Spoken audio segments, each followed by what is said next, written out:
तो मैम सबसे पहले आप ये बताइए कि आज आप शाम को कांग्रेस का जो अधिवेशन है उसमें कल्चरल इवेंट भी है शाम को, आप उसमें परफॉर्म करने वाले हैं।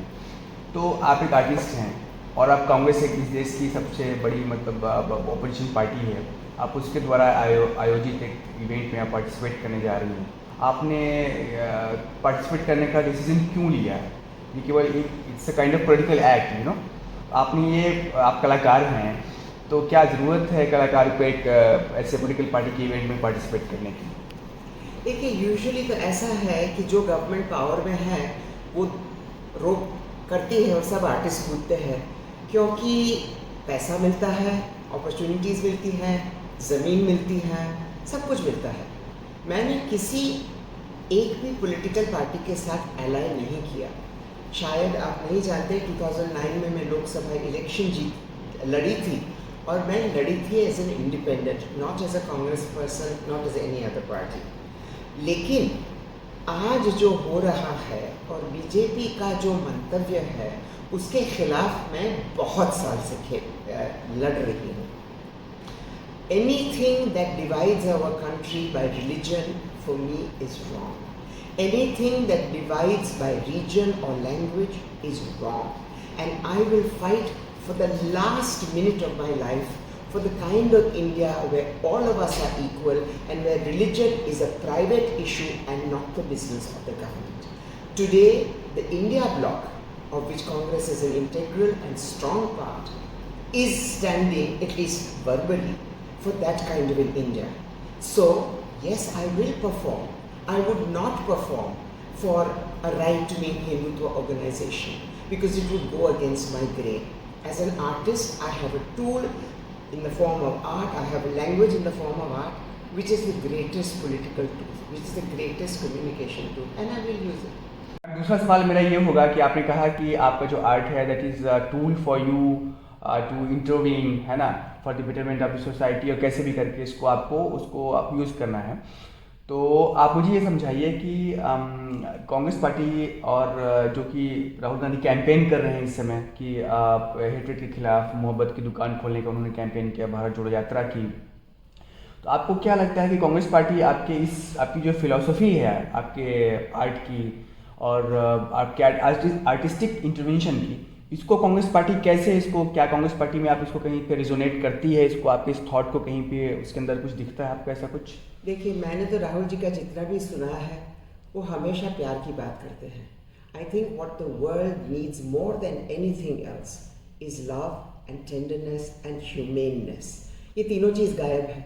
हम एक दूसरे को मारने की बात करते हैं, ज़्यादा और ज़्यादा दुनिया की समृद्धि अपने खुद के घर में लेने की बात करते हैं, इंटॉलरेंस की बात करते हैं। इसलिए हम जहाँ है वहाँ पहुँचे हैं। लोग इतने डर में रह रहे हैं कि अपने भाई की तरफ भी नहीं देख सकते, इतना डर है, इतनी इनसिक्योरिटी हम में भर दी गई है कि हम नफरत के सिवा और कुछ भूल गए हैं। And this is not the way to live. आज कौन खुशी से जी रहा है? आज कौन ऐसे कह रहा है कि this is where I want to be?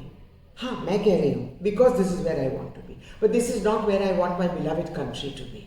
हाँ, आज राहुल जी जो कह रहे हैं that is very much the kind of world that I would like to go towards, a world of love, a world of acceptance, not tolerance, a world of acceptance, and a world where each of us can have the freedom of choice as long as we are not hurting anybody else.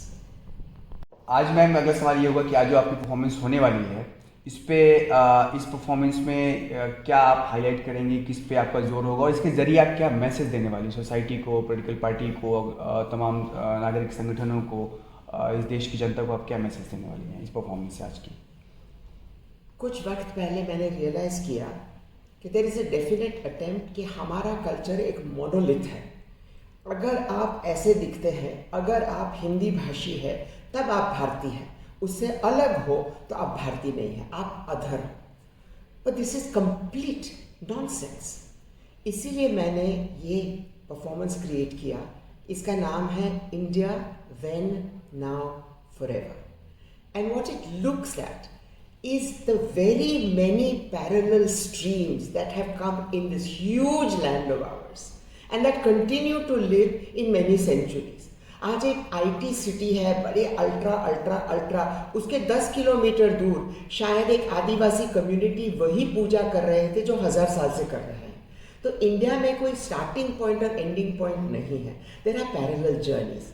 जैसे कि जब Bhagavat mail नाटकम का 16th century में birth हो रहा था, आज हम जिसे आंध्रा कहते हैं, about 1000 kilometres north Chaitanya Mahaprabhu Vaishnavism को मणिपुर में स्प्रेड करके लाल हरोबा करवा रहे थे। लेकिन उस टाइम इंफॉर्मेशन आती जाती नहीं थी, but we do not put these strands together.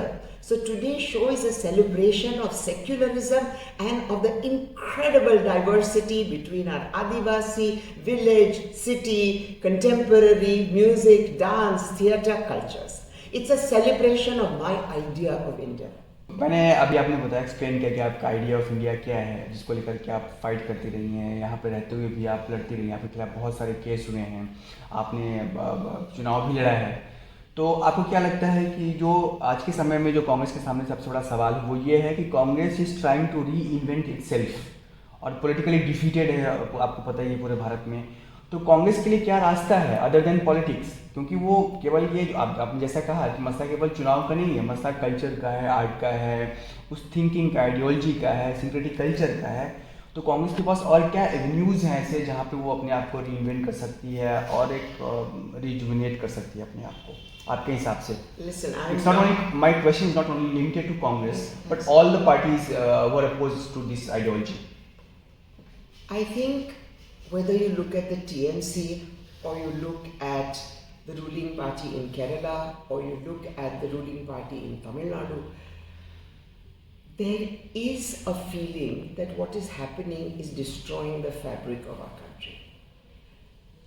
I think there are times when you need to accept differences in ideology, but also accept that the enemy is so powerful, so rich, and so bombastic that without coming together, shutting up your mouth about differences, and always showing a common front, a united front, there is no way of winning.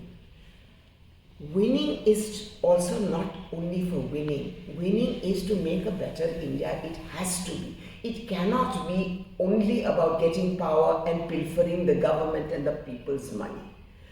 Where is the government that has actually shown that not only do they care at the beginning, but they continue caring and they will disbar anybody who is corrupt or who is doing malpractices? There isn't one. You know, 5 years before I went into electoral politics, मैंने ये कोशिश की कि मैं भारत भर में घूमूं और लोगों से कहूँ कि देखो, आपकी आइडियोलॉजी जो भी हो, अगर आपको एक ऐसा भारत चाहिए जहाँ हर एक के पास खाना है, सुख है, हेल्थ है, तो आप आइडियोलॉजी को भूलकर मुझे 7 साल दीजिए। 7 साल क्यों? 2 साल हम लोगों के लिए अपने एरिया में प्रूव करेंगे कि we are committed to their betterment. फिर हम इलेक्शन में खड़े होंगे। अगर मुझे ऐसे 200 लोग मिले और उनमें से 40 भी इलेक्ट हुए, तो we will form a very strong governance block, not ideology block, governance. That today the government has enough money that every rupee went to the person it's supposed to go to, we would be a very developed nation. 75 साल से नहीं हुआ है, because out of every rupee maybe 2 paisa gets to the last person. What if I am not corrupt? What if I decide that I don't want my grandchildren and great-grandchildren to live off the butter that I skim today? Can we not find 50, 60, 100 people in this country to say, I care about the last person. I don't care about my wealth or getting 2 million or 3 million or 5 million and building houses that are like palaces and completely ridiculous. Can't we find enough people just to say, I care and I will be completely transparent. I will, if I bring my son in, he or she will be completely transparent. They will have to prove their mettle and then go ahead. Young people, middle-aged people have to get together.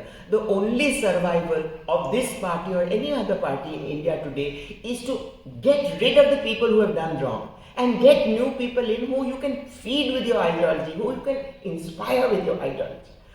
वरना कोई सा रास्ता नहीं है। हम लोगों ने आपके बारे में पढ़ा है, आपके विचार सुने हैं, आपकी आइडियोलॉजी से परिचित हैं हम लोग। आप लंबे समय से हिंदुत्व, आप गुजरात में रह रही हैं, अहमदाबाद में रह रही हैं, which is called laboratory of Hindutva, और मोदी जी यहाँ पे मुख्यमंत्री रहने के बाद प्राइम मिनिस्टर बने हैं। आपको कभी डर नहीं लगता कि आप इस पूरी एक सबसे जो इस भारत की सबसे मजबूत और सबसे ताकत घातक हिंसक आइडियोलॉजी है, आप उसके अगेंस्ट अकेले तन करके खड़ी हैं अहमदाबाद में? Don't you fear for your life और don't you feel a threat?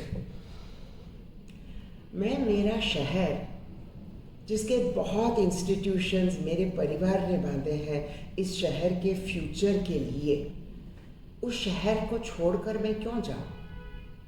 अगर मेरे जैसे फैमिली से आने वाली औरत, जहां सदियों से लोग एक हिंदुस्तान की, एक भारत की आइडिया के लिए लड़ते आए हैं, जेल में जाते आए हैं, अपनी जान गंवा कर देते हैं, मैं कैसे उससे पीछे पड़ूं? हाँ, जब मेरे बच्चे बहुत छोटे थे बहुत डर लगता था, कोई उन्हें उठा लाए, बहुत थ्रेट्स आती थी, बहुत गलत केस हुए मेरे खिलाफ। But if I stay silent, what expectation can I have of the ordinary person whose house can be bulldozed? How can they stand up? मेरा आखिरी सवाल ये होगा आपसे कि आप अहमदाबाद में आपने मोदी जी के राइज को काफ़ी नज़दीक से देखा है, उनको आपने एक अननोन से पॉलिटिशियंस उभर करके इस राज्य के मुख्यमंत्री बनते हुए फिर इस देश के प्राइम मिनिस्टर बनते हुए देखा है, आप उनकी पॉलिटिक्स को बहुत क्लोजली फॉलो करती रही हैं, तो आप how do describe him as a person, as a politician, as a prime minister, as a chief minister of Gujarat? 4 things. Mr. Modi must get every acting and fashion award in this world. That's my answer. Thank you.